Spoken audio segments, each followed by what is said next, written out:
ఒక్క అవకాశం అంటూ గద్దెనెక్కిన జగన్మోహన్ రెడ్డి రాష్ట్ర ప్రగతిని గోతులో పాతిపెట్టాడు. లక్షల కోట్ల హాంపాట్ చేసి రాష్ట్ర ప్రజల నెత్తిన అప్పుల భారం మోపాడు. స్వర్ణయుగం రావాలంటే చంద్రబాబు సీఎం కావాలి. జగన్ మళ్లీ గెలిస్తే చీకటి యుగం వస్తుంది. జగన్ మళ్లీ అధికారంలోకి వస్తే ఏపీ ప్రజలు రాష్ట్రాన్ని వదిలి వెళ్లే పరిస్థితి వచ్చింది.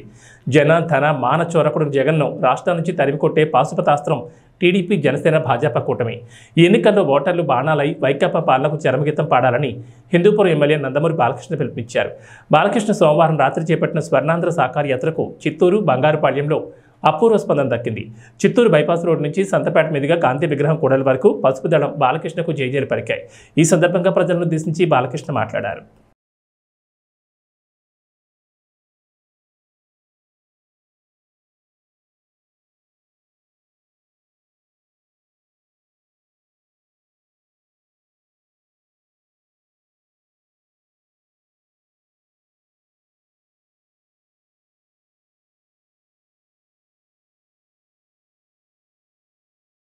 जय बालयन, जय जय बालयन, जय जय बालयन, जय बालयन।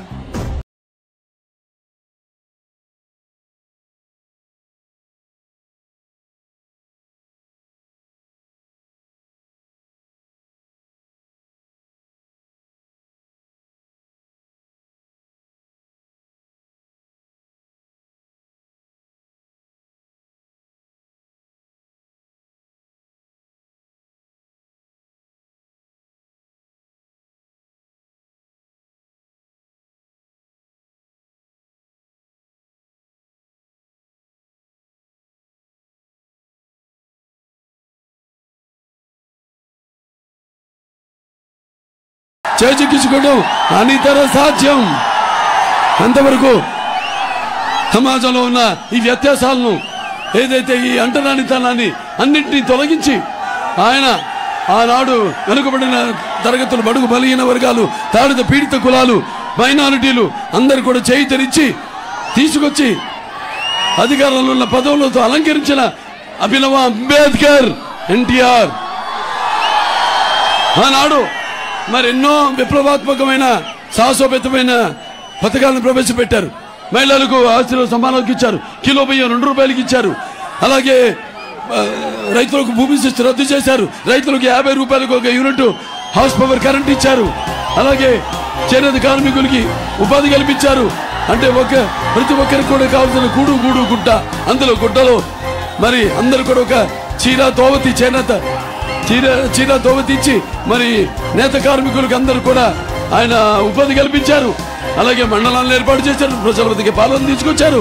అలాగే గ్రామీణ పథకం, గ్రామీణ క్రాంతి పథకం తీసుకొచ్చి అన్ని గ్రామాల్లో కూడా మౌలిక సదుపాయాలు అందరికీ కల్పించాలి. సీసీ రోడ్లు అయితే నిర్మించాలి.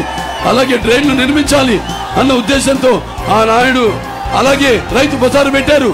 రైతులకు ఈ దళారీ మధ్యలో ఉన్న దళారీలను వ్యవస్థను నిర్మూలించి వాళ్ళ పంటకు తగ్గ రేటు వాళ్ళకి దక్కాలని ఆనాడు ఆయన రైతు బజార్లు కానీ, లేకపోతే ఇక మహిళలకు ముఖ్యంగా వాళ్ళు డ్వాక్రా గ్రూపులు ఇస్తేనేమి చంద్రబాబు నాయుడు గారు ఆనాడు డ్వాక్రా గ్రూపులు పెట్టి ఈ యొక్క దేశంలోనే మొట్టమొదటిసారిగా ఈ పొదు విప్లవాన్ని తీసుకొచ్చింది చంద్రబాబు నాయుడు గారు.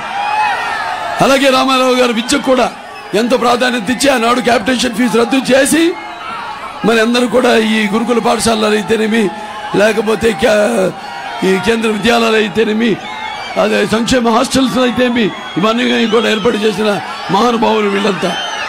అలాగే మరి యొక్క మండలాల వ్యవస్థ, ప్రజల వద్దకి పాలన తీసుకొచ్చింది నందమూరి తారక రామారావు.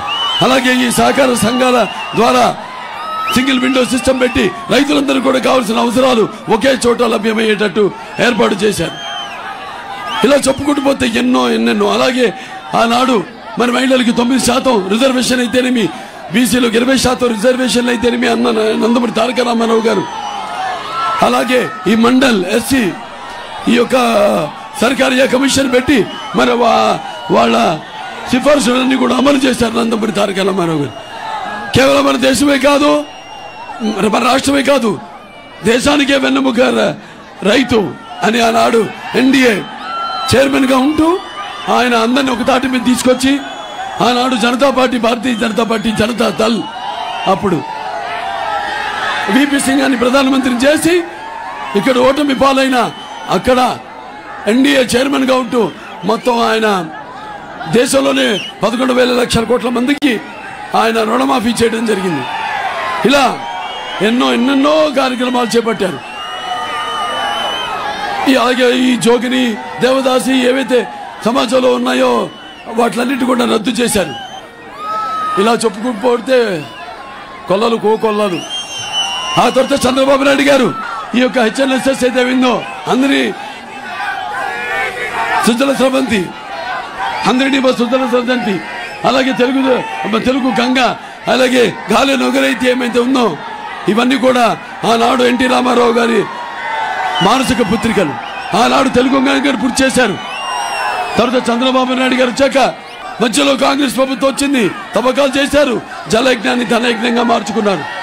తర్వాత మళ్ళీ అవిభక్త రాష్ట్రం అయిన తర్వాత చంద్రబాబు నాయుడు గారు ఈ యొక్క హెచ్ఎన్ఎస్ఎస్ ఏదైతే నాన్నగారి కళ ఉందో ఆ కళను సాకారం చేసింది చంద్రబాబు.